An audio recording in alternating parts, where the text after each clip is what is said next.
नमस्कार. श्रद्धा सबुरीमध्ये आपलं सर्वांचं स्वागत आहे. शनी ज्या राशीत असेल त्या राशीला 7.5 वर्ष काही अप्रिय घटना किंवा मानसिक त्रास सहन करावा लागतो असं समजलं जातं. म्हणून त्या कालावधीला 7.5 असं नाव पडलंय. ती येऊ नये असं प्रत्येकाला वाटत असलं तरी ती कोणालाही टाळता येत नाही.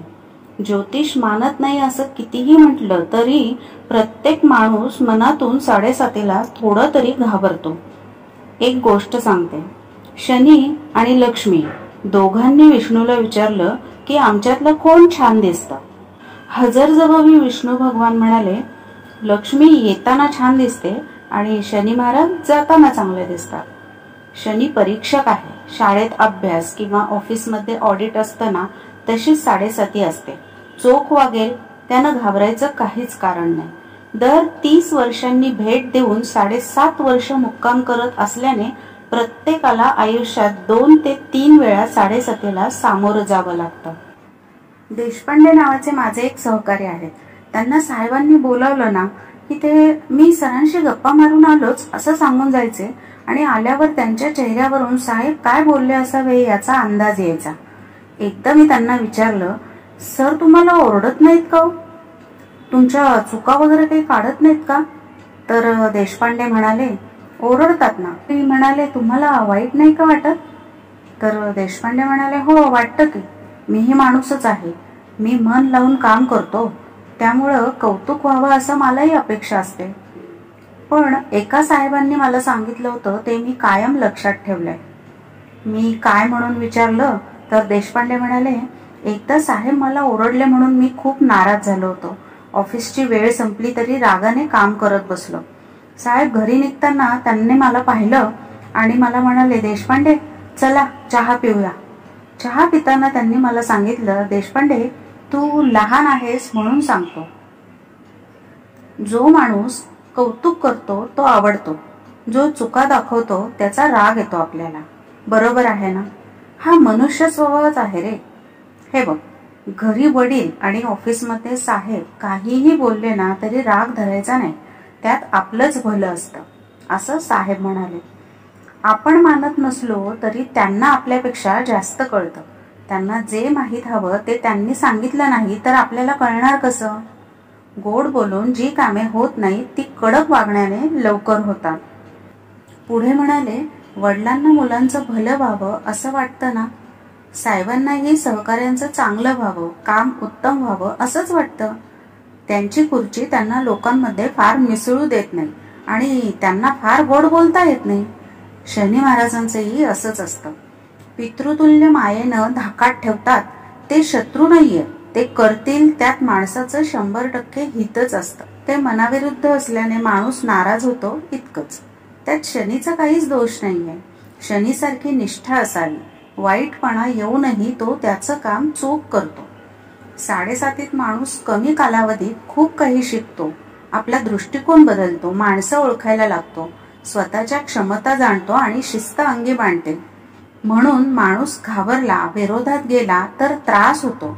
कारण व्हायचं तेच होतं. कष्टाची किंवा बदलाची, लीनतेची तयारी ठेवली तर माणूस त्यातून सहजपणे पार होतो. कोणत्याही कल्पना किंवा तक्रारी केल्या नाहीत तर हा काळ खूप प्रगतीचा ठरतो. जाताना खूप काही अनुभव, संधी, शहाणपण असं देऊन जातो. या 7.5च्या काळामध्ये माणूस कसं बघतो, कसं सामोरं जातो त्यावर होणारा त्रास हा अवलंबून असतो. टिळक, सावरकर यांनी तुरुंगवासातही उत्तम साहित्य निर्माण केलं. संधीचा फायदाच नाही तर त्यांनी प्रतिकूल परिस्थितीतही मार्ग शोधला. अशी जिगर हवी. ओझं घेऊनच चढावं लागणार असेल तर खाऊ आणि पाणी घेऊन चढण्याचं प्रसंगावधान हवं. कधी कधी अचानक पाऊस येतो. जवळ छत्री किंवा रेनकोट काहीच नसतं. पाऊस पडणं कुणाच्याच हातात नसतं. त्यामुळं न चिडता थांबायचं की भिजायचं हे 2च पर्याय असतात.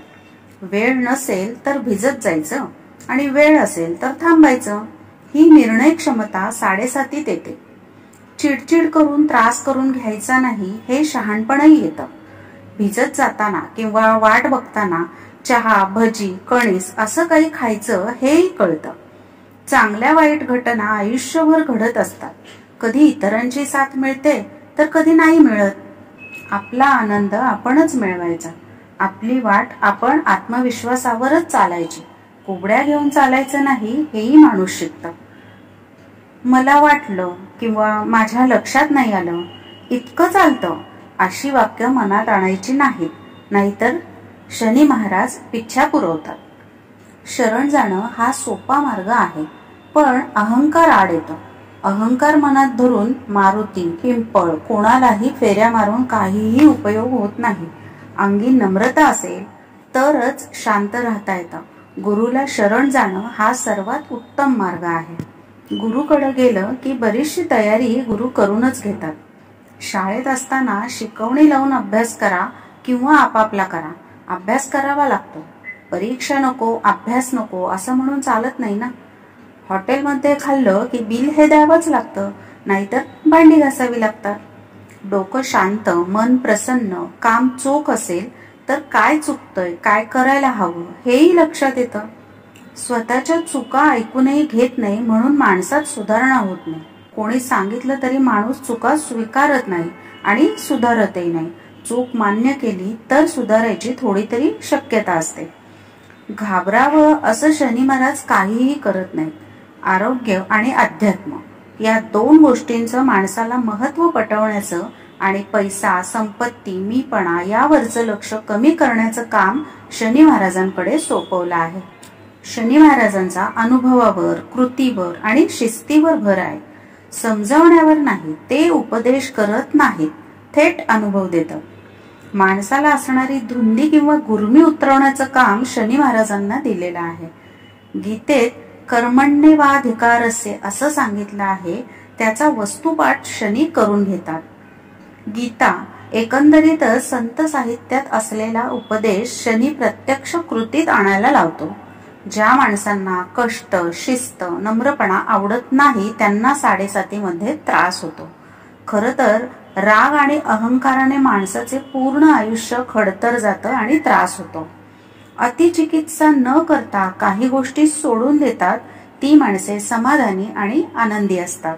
आयुष्य पूर्ण चांगलं किंवा पूर्ण वाईट कधीच नसतं. 7.5 नाही तर एकूण आयुष्यातच मी म्हणेन तसं किंवा मी म्हणेन तेच, मी म्हणेल तेव्हाच असं वागणाऱ्या माणसांना मानसिक त्रास जास्त होतो. म्हणूनच माणूस जे ठरवतो ते होतच असं नाही. होईल ते त्याच्या मनाप्रमाणेच असतं असंही नाही, किंवा तो माणूस जे करेल त्याचं त्याला श्रेय मिळेलच असंही नाही. तो ज्यांना आपलं समजतो ते त्याच्याशी आपलेपणाने वागतीलच असंही मुळीच नाही. एकदा एका मुलाला त्याची आई स्वतःची कामे स्वतः कर असं सांगते. आई एकदा त्याला कपडे धुवायला सांगते. तो कसे तरी धुतो कपडे, पण आई पुन्हा ते कपडे मातीत टाकून परत धुवायला लावते. तू कपडे नीट धुतलेस तरच जेवायला मिळेल असं सांगते. मुलगा कपडे नीट धुतो पण वाळत कसे तरी घातले म्हणून आई ते कपडे परत धुवायला सांगते. त्या मुलाचे नंतर आयुष्यभर कपडे स्वच्छ धुतले आणि नीट वाळत घेतले जातात. ही सत्य घटना आहे. याला शिस्त म्हणणार की छळ? हे वळण किंवा शिस्त वाटत असेल तर शनी वाईट वागवतो असं वाटणार नाही. चूक न सुधारता नुसती सांगून उपयोग नाही, ते करून घ्यावं लागतं. 7.5 ही माणसाला सुधारण्यासाठी दिलेली संधी आहे. त्या संधीचं सोनं करावं. ज्ञानी, कर्तव्य कठोर, शिस्तप्रिय, धीर गंभीर शनी महाराज माणसाला खंबीर बनवतात. काहीही आयतं देत नाही. काही मिळवायचं असेल तर कष्ट करायलाच लावतात. माहिती हवी असेल तर अभ्यास करावाच लागतो. आराम करून चालणार नाही. 7.5 म्हणजे नुसता त्रास नसतो, त्याची रसाळ फळेही नंतर नक्की मिळतात. 7.5 म्हणजे काय? डोकं शांत ठेवून, अहमपणा न ठेवता परिस्थितीला शांतपणे सामोरं जाणं म्हणजे उत्तम. सांगा बरं, 7.5 चांगली की वाईट? शुभम भवतु.